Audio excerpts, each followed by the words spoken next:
Hello, isang magandang araw po sa inyong lahat. Ito po si Doc Bernie, kasama natin si Doc Irvin, saka si Doc Gochi. Ngayon po, tuloy-tuloy aming series ng pagbibigay ng information dahil nga next month ay Rabies Month. So, ang walang tanong, Doc Irvin, excuse me, bakit 3 months pataas ang edad na pwedeng bakunahan sa mga pets? Hello. Ayun. 3 months pataas yung binabakunahan natin yung aso or pusa natin dahil meron pang mga maternal antibodies yung mga kittens and puppies natin. Yung maternal antibodies, nakukuha nila yon kapag dumedede or nagsasak sila ng gatas sa kanilang nanay. Ayun ang dahilan kung bakit hindi tayo pwedeng magbakuna ng 3 months and below. Okay, Doc. Thank you sa information. Ibig sabihin ni Doc, hindi magiging effective pagka 3 months pa baba dahil nga dun sa maternal antibodies.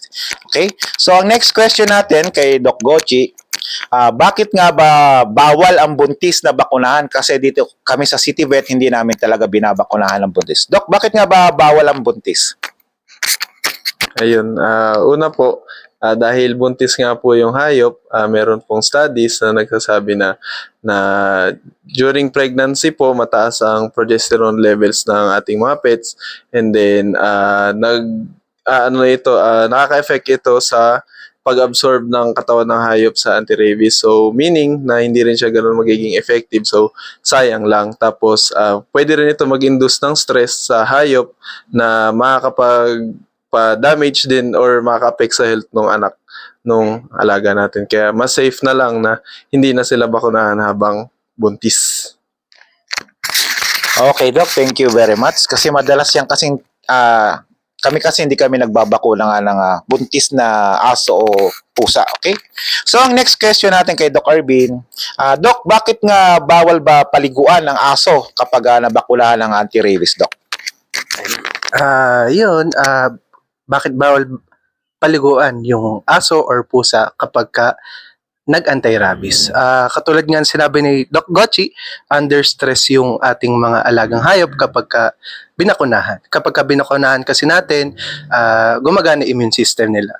Nag-underwork yung bakuna natin. Kaya kapag pinaliguan natin, pwedeng mag-impair yung kanilang immune system, tapos manghina rin sila. Kaya iniiwasan natin na paliguan yung mga aso or pusa natin kapag nagbakuna tayo.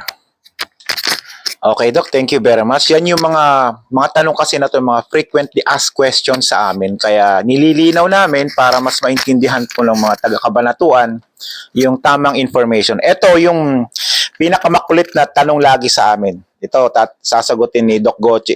Doc, pwede po bang kainin yung aso o safe po ba kapag nabakunahan ng anti-rabies? Okay?